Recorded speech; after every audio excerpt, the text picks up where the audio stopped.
I was wrong in doing what I did. No, no, no! Are you listening? No, I'm 87. Sean here. I think I'm gonna call myself the deep cut of the Lorneography community. Like, if you found me, it'd be like at 1 o'clock in the morning, that hip radio station plays that song from that band that you think you heard about, but you really didn't. You just heard somebody else mention it one time. That's me, like the deep cut. So if you've made it here, I appreciate you finding your way to my channel. I really do. Thank you so much. We're going to talk about something that I think we've all dealt with, and it pertains to the Lorneography community in terms of Lorne himself. It's called sympathy exhaustion. You could also call it empathy exhaustion, whatever. But we're going to call it sympathy exhaustion. You have a person at work, and that person is telling you the same thing every day. I'm not talking about stories or about their kids. I'm talking about problems. How they just tell you the same thing, and you begin to see a pattern. You're like, okay, that happened, and it's still happening, and you haven't made a change, and you haven't really done anything to make a change. So I don't know how much more of this I can take before I pull my hair out. I had a friend in Oregon I used to work with. We were both engineers who worked in the same company. And I left, and I would call back, and he had left the company and moved to the rival. Now the rival is, you know how it is when you go from like Coke to like Best Value. Still tastes good, right? It's not the same. Doesn't have all the shiny metal on, the shiny cool logo. Anyway, every story was basically like this. Then he came up to me. I fucking looked at him. I fucking told him. I told him this and I told him that, and every conversation was the same. And what's funny about these people is that I think in some cases they don't even want to talk to you about it. It's a habit for them. So I just stopped calling him. I just couldn't take an hour out of my week and just listen to somebody complain and be miserable and continue to talk about the same mistakes, the same situations over and over again, and nothing had ever changed. Some people, they just feel like they got to talk about it. And some people feel like they just have to listen. And when you call somebody, you either listen to it or you're the one that's talking about it. You may not even know you're doing it, but that other person might ghost you. And this is why. Because you become exhausted. You're invested in them. In some way, shape, or form, you're invested. It's like Game of Thrones. I can never go back and watch that show because of season 7 and 8. Season 1 through 4, outstanding. Season 5, this is great. Season 6, still good. Season 7, it was okay. Season 8, what the fuck? You cannot go back. You can't. At least I can't go back and watch a show that started off amazing and then ended so terribly. It's almost like the Marvel Cinematic Universe for me now. After Endgame, it just went way off the rails. You guys know why it's terrible. But anyway, moving on.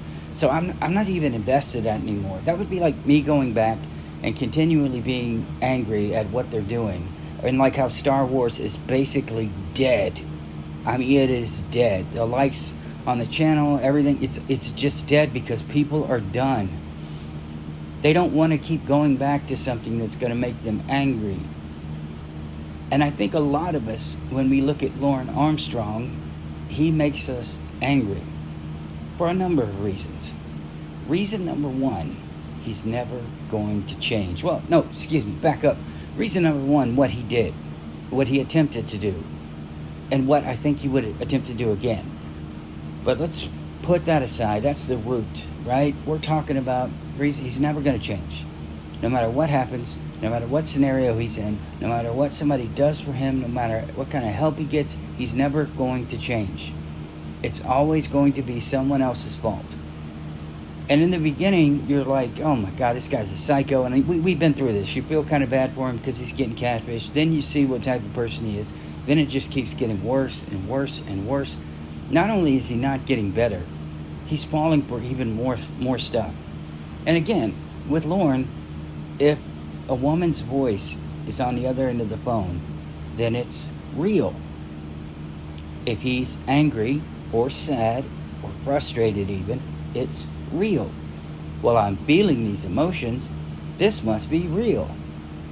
I mean, this guy's a psycho. We know. Just ask poor Nikki with the 1,000 phone calls and Paula with the stalking and everything else.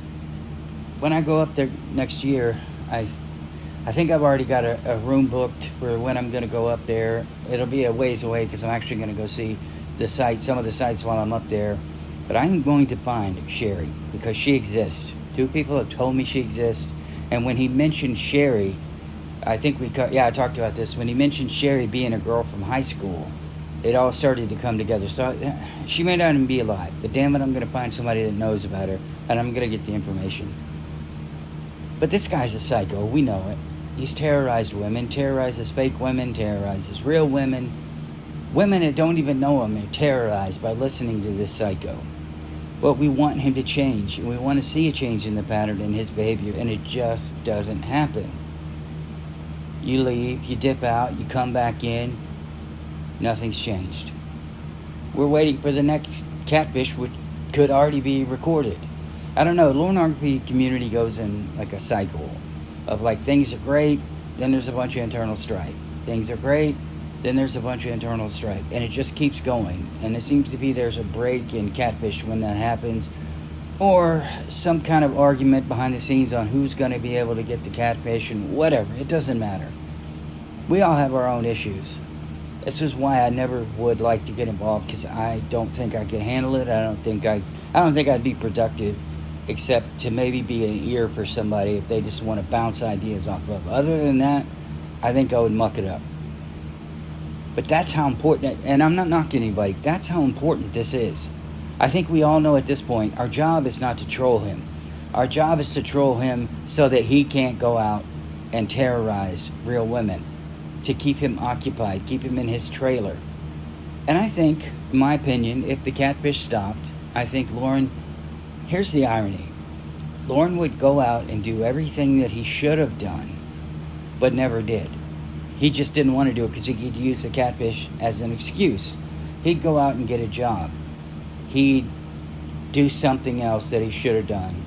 I don't know. Definitely wouldn't be quit smoking, but let's pretend it's quitting smoking, right? He could go out and he could do that, and he'd be like, see? He'd have nobody to talk to. See? Wasn't me. Look what happened when the internet stopped calling me. And that right there, when the internet stopped calling me, not when I stopped answering the phone, or when I stopped wasting my time, my years, the prime years you had left, you wasted them all, Lorne, on the phone. You relished in the little bit of infamy that you had. Even though you're a lolcow, you're kind of like DSP.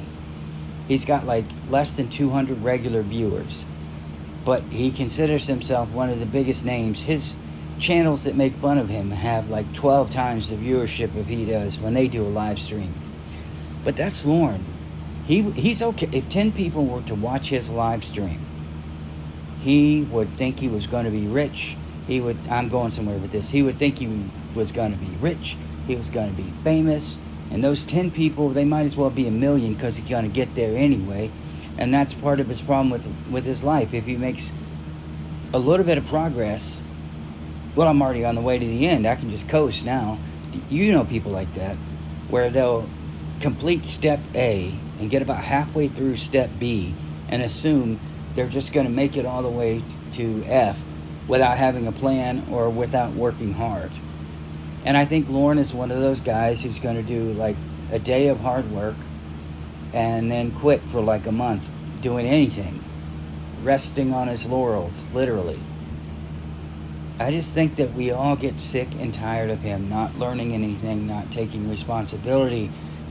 Every time he gets close to admitting it, he dials it back in. Because if I admit it, and here's another issue he has. There's a line that he doesn't want to cross. On the other side of the line is the catfish. On this side of the line is him. And he wants to make it across that line to talk to the catfish. But he knows if he crosses that line and he steps fully into, if that was a real woman, everything that he's done, there will have to be a reckoning. On the phone, he can sort of dodge that, and he can, deflect and skirt and hang up and I gotta go or whatever. He'd never say hang up, I hate you, but stay on the phone with me, Uncle Clay. But he's never going to reach that point. With our help, it's going to. He didn't reach it with the judge, his lawyers, counselors. It's going to take a miracle at this point for Lorne Armstrong to turn his life around and have some kind of quality of life for the rest of his time. I'll be dead and gone if Lorne outlives me. And if the Lorne RV community wanted to, they could catfish him on his deathbed. I'm gonna come see you, Lorne. Just hold on for a few more days. Okay, Lorne, you got 2 hours left to live. Oh, evil never dies. I'm gonna go ahead and stay alive for another 2 days. I got my woman come out here. Lorne's the kind of guy, he'd be on death row, and they'd say, okay, Lorne, you should call your mom and tell her, whatever you want to say before you die, man. I mean, in an hour, you're gonna be dead. Hold on a second. Is Winnie there? That's exactly what he'd do. And again, he probably went to the police station and his one phone call was to Kayla when he was arrested. But it gets tiring knowing that nothing is ever going to change. And we come back for the new catfish because it's new material, it's funny, and you kind of want to hear how he is now, how far he's regressed or progressed, if anything at all. But yeah, we ghost those people. And sometimes you have to ghost Lorne, which is why people come in and out. Because he's frustrating, it's maddening, it sometimes enrages you, sometimes just makes you sad or exhausted, and you just have to take a break. Anyway, thanks for hitting this deep cut. I love you guys. I'll see you in the next one.